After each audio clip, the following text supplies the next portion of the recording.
Ah, bonjour YouTube. On se retrouve après 3 semaines. Ouais, c'est ça, 3 semaines sans vidéo. Si vous suivez ma story sur Instagram, vous avez su pourquoi. J'ai déménagé, donc forcément entre le déménagement, l'emménagement, les papiers qui suivaient, tout ça, ça m'a pris beaucoup de temps. Donc forcément, il n'y a pas eu de vidéo, même si j'ai continué d'écrire. J'ai juste arrêté les tournages, c'est pour ça que j'ai pu me consacrer à plusieurs idées, réfléchir à plus d'idées, tout ça. Donc c'était plutôt cool pour moi en fait. C'était des petites vacances YouTube, on va dire. J'ai bien aimé, mais ça me manque en fait. Et donc du coup, c'est pour ça qu'on se retrouve dans mon nouveau studio, donc dans mon nouvel appartement aussi, hein, forcément. Et puis voilà, tout simplement. On reprend tranquillement ces vidéos et bah voilà, commençons. Vous savez, je pense et je l'espère, à quel point je suis passionné déjà par beaucoup de choses, par énormément de choses. C'est pour ça que sur la chaîne, on peut retrouver plein de types de formats différents, autant de l'urbex que de la randonnée, que des vidéos reportages un petit peu comme celle aujourd'hui, comme des reviews sur des films où je donne mon avis, ou autant que des vidéos où je montre ma séance de tatouage. Enfin bref, ça peut être de tout et n'importe quoi parce que je suis passionné de tout. Tant que je peux le montrer en vidéo et que pour moi c'est un bon rendu, moi je suis content. Et donc du coup, vu que je suis passionné par tout, il y a quand même des choses qui me passionnent un peu plus, comme l'audiovisuel et comme les sciences. Aujourd'hui justement, on va parler d'une certaine science que j'adore, parce que j'adore tout le côté physique, etc. Mais je suis plus du côté psychologie, anthropologie, tout ça, et surtout pathologie. Donc la pathologie, c'est quoi? C'est la science de l'étude des maladies. C'est pour ça que moi ça m'intéresse, parce que comme on a pu le voir sur la chaîne avec la vidéo qui recommence à dater maintenant un petit peu, la vidéo mini-reportage sur les UMD, donc on avait, moi et Thibaut, on avait parlé d'un reportage qui lui-même parlait des UMD, et nous on avait détaillé un petit peu le sujet, tout ça. C'était un sujet qui me touche vraiment beaucoup, les maladies mentales et les maladies en général. Donc d'ailleurs merci, parce que c'est la deuxième vidéo la plus vue de la chaîne, et on est très content parce qu'elle est trop cool cette vidéo. Donc voilà. Donc j'ai parlé de la pathologie, mais ce qui m'intéresse encore plus que la pathologie, c'est la physiopathologie. Alors c'est quoi? C'est l'étude des mécanismes des maladies. Pourquoi ça m'intéresse? Parce que j'aime me mettre à la place des gens, déjà, c'est pour ça que j'aime la sociologie et l'anthropologie, mais j'aime me mettre à la place des gens qui ont des maladies, dans le sens où j'ai toujours voulu savoir comment voyait un daltonien, par exemple, comment une personne atteinte de la maladie d'Alzheimer vit ce traumatisme en fait. Enfin, il y a plein de choses qui m'intéressent dans ces domaines-là. Et récemment, justement, j'étais en train d'écrire une lettre manuscrite, ce qui m'arrive très peu souvent, enfin, sauf quand j'écris mes vidéos, mais du coup, j'y pense pas. Mais là, j'étais en train d'écrire une lettre manuscrite et je me dis, mais comment les dyslexiques ils voient les lettres? Est-ce qu'ils les voient comme nous? Ou est-ce qu'ils les voient déformées, un peu comme dans Percy Jackson? Est-ce que quand ils nous entendent, ils entendent pas les mêmes sons que nous? Est-ce qu'ils voient... Alors voilà, je me posais plein de questions. Et donc du coup, c'est pour ça qu'aujourd'hui, on va faire un mini-reportage sur la dyslexie. On va commencer d'abord par le côté historique, comme toutes les vidéos mini-reportages d'ailleurs. Donc la première étude en lien avec cette maladie, qui à l'époque ne s'appelait pas dyslexie, elle n'était même pas découverte du tout, on savait rien de cette maladie-là, c'était en 1861, quand Paul Broca, donc c'est un scientifique français spécialisé dans l'anatomie du cerveau, il a fait l'autopsie d'un homme aphasique, donc sans parole, et il a découvert à ce moment-là la partie du cerveau qui est responsable de ce mutisme. Et c'est ce qu'on appelle maintenant l'aire de Broca, qu'on peut voir juste ici sur ce schéma. C'est donc cette zone qui est responsable de la production et l'articulation des mots, donc tout le côté moteur du langage. Donc voilà, ça c'était la toute première étude.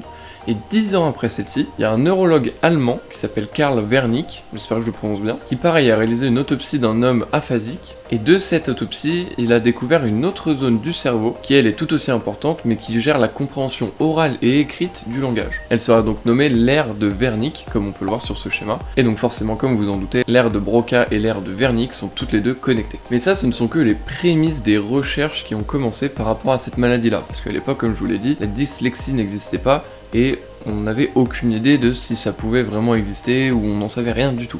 Donc ça c'était juste les débuts. Et c'est seulement 26 ans plus tard que le terme de dyslexie sera créé par Rudolf Berlin, c'est un ophtalmologue allemand qui décrit cette maladie comme l'incapacité de lire. Donc voilà, c'est seulement 36 ans après la toute première étude de Paul Broca qu'on peut apercevoir le mot de dyslexie qui encore ne correspond pas du tout au même terme que maintenant. Donc on va faire un autre bond dans le temps pour cette fois-ci arriver en 1917 et grâce au physico-chimiste Inselwood, j'espère que je le dis bien aussi, qui décrit des enfants intelligents mais incapables de lire, on se rend compte que la dyslexie n'est donc pas du tout en rapport avec l'intelligence. On parlera un petit peu plus tard de ce point-là, c'est assez important, mais pour l'instant on le met de côté. Du coup à cette époque, de cette déduction, ils vont se pencher plus vers un problème visuel. A savoir aussi qu'à cette époque, les scientifiques pensaient vraiment que la lecture n'était due qu'au visuel, c'est-à-dire qu'on lisait grâce à nos yeux. Il n'y avait pas d'interprétation du cerveau, où le cerveau ne travaillait que très peu, alors que c'est pas du tout la réalité. Maintenant on sait très bien que nos yeux reçoivent un signal, et c'est notre cerveau qui traite ce signal justement. Avant il pensait que c'était juste les yeux. Donc en 1925, donc encore après, Samuel T. Horton décrit pour la première fois la confusion de lettres proches, et il parle donc de stréphosymbolia, c'est un terme qu'on va reparler plus tard, donc essayez de le retenir, et détermine donc via ce stréphosymbolia que ce n'est pas qu'un problème visuel. Après cette déduction, il s'est donc intéressé à plusieurs travaux de ses collègues chercheurs, et surtout un qui disait que le langage avait une fonction latéralisée dans le cerveau. C'est-à-dire que si vous êtes droitier, c'est votre hémisphère gauche qui va travailler, si vous êtes gaucher, c'est l'hémisphère droit qui va travailler. Et grâce à cette étude-là, il va en déduire que la dyslexie est due à une asymétrie du cerveau. C'est-à-dire que si vous êtes droitier et dyslexique, c'est votre hémisphère droit qui va travailler alors que ça devrait être l'inverse. Et donc c'est ça qui entraîne cette stréphosymbolia. Et là on va encore une fois faire un gros bond dans le temps pour arriver jusqu'au 7 mai 1977, qui est une date importante pour la dyslexie, où elle est entrée dans la classification des maladies génétiques. En gros, je vous ai fait un bond dans le temps d'à peu près 50 ans. Pourquoi ? Parce que de 1925 avec les études de Samuel T. Horton à 1977 où elle est rentrée dans cette classification des maladies génétiques, les chercheurs justement essaient de trouver si oui ou non il y avait une cause génétique, et ils en ont déduit seulement en 1977 que c'était bel et bien une maladie génétique. Donc voilà, on en a fini avec le côté historique, mais depuis tout à l'heure je vous parle de la dyslexie, ça se trouve vous savez même pas ce que c'est, ou alors vous voulez peut-être des détails, ou vous savez pas, vous avez juste une idée globale de ce que c'est. Je vais vous donner toutes les caractéristiques de cette maladie. Donc la dyslexie, c'est un trouble des apprentissages. On peut distinguer deux types de dyslexie, et ensuite on en distinguera trois, mais dans la suite de la vidéo. Donc en premier, il y a deux types, celle dite développementale, donc celle qu'on a dès la naissance et qu'on a toute la vie, et celle dite acquise, lors par exemple d'un accident, et d'un coup vous avez une lésion cérébrale. À cause de cette lésion cérébrale, vous pouvez devenir dyslexique. Donc voilà, on distingue ces deux dyslexies-là, qu'on va pas les traiter de la même manière. Et pour donner une vraie définition globale de cette maladie-là, je vais donner celle de l'OMS. Donc je me munis de mon ordinateur. Donc la dyslexie est un trouble spécifique de la lecture. Il s'agit également d'un trouble persistant de l'acquisition du langage écrit, caractérisé par de grandes difficultés dans l'acquisition et dans l'automatisation des mécanismes nécessaires à la maîtrise de l'écrit. Lecture, écriture, orthographe. Voilà donc la définition précise de ce qu'est la dyslexie. D'ailleurs, 2-3 petits points chiffres. Il y a une personne sur 10 en France qui est atteinte de dyslexie, et il y a 3 fois plus d'hommes que de femmes. Voilà, c'était juste histoire de balancer ça quoi. Donc tous ces troubles, donc ça soit de l'écrit, de la lecture, de la compréhension écrite et orale, de l'orthographe, enfin plein de choses comme ça peut venir d'énormément de facteurs. C'est pour ça que même maintenant on ne sait pas exactement d'où elle vient, et les chercheurs continuent de chercher justement parce qu'ils savent pas. Ça peut venir de plein de choses comme un retard mental, un retard de développement, un problème auditif, un problème visuel, un problème d'élocution, enfin ça peut venir de vraiment beaucoup de choses. C'est pour ça qu'on va parler d'une maladie à trouble durable, parce que ça vient de tout et n'importe quoi, donc on ne sait pas quoi traiter en premier, sachant que ça peut être plusieurs troubles dans toute la liste que je vous ai donnée. Donc pour résumer, la dyslexie est une maladie neurologique, et non pas juste visuelle, qui a des régions cérébrales identifiées, donc l'aire de Broca et l'aire de Wernicke. Comme je l'ai dit juste avant, la dyslexie ne dépend absolument pas de l'intelligence de la personne. Par exemple, je vais vous donner une liste de personnes dyslexiques ou qui étaient dyslexiques. Spielberg, Churchill, Einstein, De Vinci, Johnny Hallyday étaient dyslexiques. Et pourtant, ça n'a pas empêché qu'ils marquent leur temps dans tout leur domaine parce qu'ils étaient hyper intelligents. Voilà ce qu'on sait globalement maintenant de la dyslexie. Voilà, on n'en sait pas plus, on n'en sait pas moins. Donc dans cette vidéo, je vais pas m'attarder au côté dépistage de cette maladie-là, même si juste après, vous allez voir, on va faire des tests ensemble. Enfin, je vais pas m'attarder sur qu'est-ce qu'il faut faire si vous pensez que votre enfant est dyslexique ou vous pensez l'être, etc. Je vais pas m'attarder sur ce sujet, parce que je rappelle que le but de cette vidéo, c'est de voir comment les personnes le vivent en fait.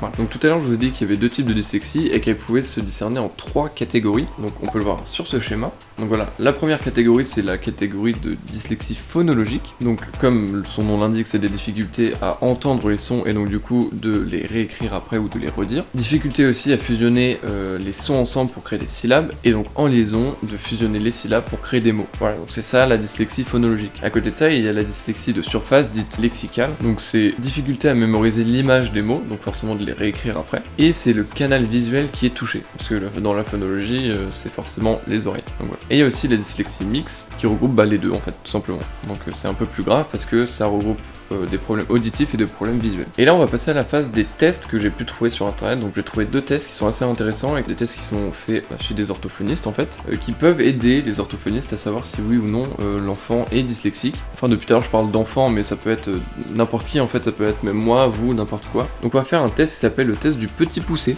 En fait c'est juste lire un texte. voilà, qui est pas forcément dur ou simple, enfin je l'ai jamais lu moi du coup parce que j'ai juste copié-collé sur mon PC pour que je puisse faire le test en même temps en direct avec vous. Donc le but ça va juste être que je lise le texte, et après on en reparlera ensemble. Je me munis encore une fois de mon ordinateur. Le poussé. Robin est petit comme un pouce. Il habite la forêt dans une jolie petite cabane pas plus grande qu'un nid. Il s'amuse avec ses amis les oiseaux et les animaux du bois. Un soir que la pluie l'obligeait à s'abriter sous un gros champignon, il rencontra un lièvre. Alors, il grimpe sur son dos. Il s'accroche à ses longues oreilles, le lièvre s'élance. Il court vite. Le poussé craint de glisser. Soudain, il s'arrête. Arrêtons Putain. Attention aux chasseurs. Sauvons-nous...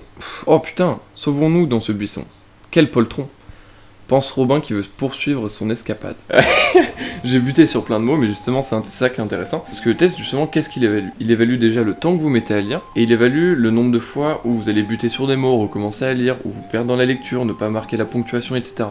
On a pu voir que des fois ma ponctuation était mauvaise, que j'ai dû redire des mots, etc.